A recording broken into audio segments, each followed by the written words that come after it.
Hello everyone, welcome to Inno6. ఈ వీడియోలో మీరు ఎలా ఐఎన్ఆర్ని మన Inno6 యాప్లో డిపాజిట్ చేసేదని చూడబోతున్నాం. ఇందులో 2 టైప్స్ ఉన్నాయన్నమాట. మొదటిది నెట్ బ్యాంకింగ్, రెండవది యూపీఐ ఐడి. ముందుగా Inno6 యాప్స్ ఓపెన్ చేయండి. అక్కడ లెఫ్ట్ సైడ్ టాప్ కార్నర్లో మీ ప్రొఫైల్ ఉంటుందన్నమాట. ఆ ప్రొఫైల్ని క్లిక్ చేయండి. క్లిక్ చేస్తే అక్కడ మీకు యాడ్ ఫండ్స్ అనే ఒక ఆప్షన్ ఉంటుంది.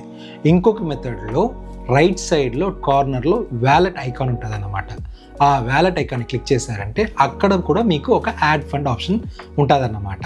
ఈ 2 మెథడ్ మీరు యూజ్ చేసుకోవచ్చు, మీరు యాడ్ చేసుకోవచ్చు ఫండ్స్ని. ముందుగా మనం నెట్ బ్యాంకింగ్ అంటే బ్యాంక్ ట్రాన్స్ఫర్ మెథడ్ని చూస్తాం. అక్కడ మీకు బ్యాంక్ ట్రాన్స్ఫర్ అనే ఒక ఆప్షన్ అనేది ఉంటుందన్నమాట. అది సెలెక్ట్ చేసుకోండి. అది సెలెక్ట్ చేసుకున్న తర్వాత మీకు ఒక వ్యాన్ నెంబర్ కనిపిస్తుంది, విర్చువల్ అకౌంట్ నెంబర్ అన్నమాట. అది మీ అకౌంట్ నెంబరే. ఆ అకౌంట్ నెంబర్ని మీరు ఏ బ్యాంకుల నుంచి ట్రాన్స్ఫర్ చేయబోతారో ఆ బ్యాంక్లో బెనిఫిషియర్గా యాడ్ చేసి పెట్టుకోండి. బెనిఫిషియర్ యాడ్ అయిన తర్వాత 100, 200 లేక 500 మీరు ట్రాన్స్ఫర్ చేయొచ్చు. ట్రాన్స్ఫర్ చేసిన విత్-ఇన్ ఫ్రాక్షన్ ఆఫ్ సెకండ్లో మన Inno6 వ్యాలెట్లో ఆ నెంబర్స్ అనేది కనిపిస్తుంది అనమాట. మీ వ్యాలెట్లో ఎంత అవైలబుల్ ఉంది. ఫర్ ఎగ్జాంపుల్ మీరు 100 రూపీస్ చేశారంటే అక్కడ 100 అనేది మీకు ఫ్రాక్షన్ ఆఫ్ సెకండ్లో అవైలబుల్ ఉంటుంది అన్నమాట. సరే, ఇప్పుడు జీపే లేదా వేరే ఏదైనా యూపీఐ యాప్ ద్వారా ఎలా పేమెంట్ చేద్దాం అనేది చూద్దాం. నెట్ బ్యాంకింగ్ ఇన్స్టెంట్ అయితే జీపే లేదా యూపీఐ ఐడి ద్వారా మనం చేసే పేమెంట్ అనేది మాన్యువల్ వెరిఫికేషన్ కింద వస్తుంది. కాబట్టి ఒకసారి మాన్యువల్ వెరిఫికేషన్ కంప్లీట్ అయిన తర్వాత మీ ఫండ్స్ అనేది మన Inno6 వ్యాలెట్లో యాడ్ అవుతుంది. అదే బ్యాంక్ డీటెయిల్స్ యాడ్ చేసే పేజ్ని ఓపెన్ చేస్తే అక్కడ బ్యాంక్ ట్రాన్స్ఫర్ అనే ఆప్షన్ ఉంటుంది. దాని కింద యూపీఐ ట్రాన్స్ఫర్ అనే ఆప్షన్ అనేది ఉంటుంది అన్నమాట. అది క్లిక్ చేసుకోండి. అక్కడ మీకు 2 ఆప్షన్స్ ఉన్నాయన్నమాట.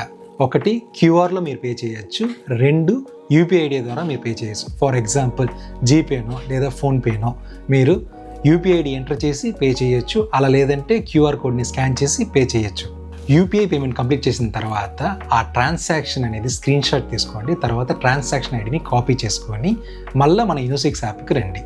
వచ్చిన తర్వాత ఆ స్క్రీన్ షాట్ అనేది అప్లోడ్ చేసి ట్రాన్సాక్షన్ ఐడి అనేది మీరు కాపీ చేసి ఉంటారు కదా, అది ఇక్కడ పేస్ట్ చేసి మీరు కంప్లీట్ చేయండి. సబ్మిట్ చేశారంటే మన బ్యాక్ ఎండ్ పే టీమ్ ఏం చేస్తుందంటే మీ స్క్రీన్ షాట్ని, మీ ట్రాన్సాక్షన్ ఐడిని బ్యాక్ ఎండ్లో వెరిఫై చేసి మాన్యువల్గా మీకు అప్రూవ్ చేస్తారనమాట. అప్రూవ్ చేసిన 1 అవర్తో మీకు మీ యూపీఐ ఐడి ద్వారా అయిన పేమెంట్ని ఇక్కడ రిఫ్లెక్ట్ అవుతుంది అన్నమాట.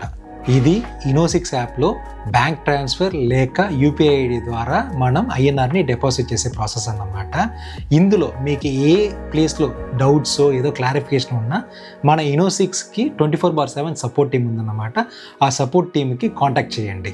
మీ టైం కోసం ధన్యవాదాలు. Thanks for watching.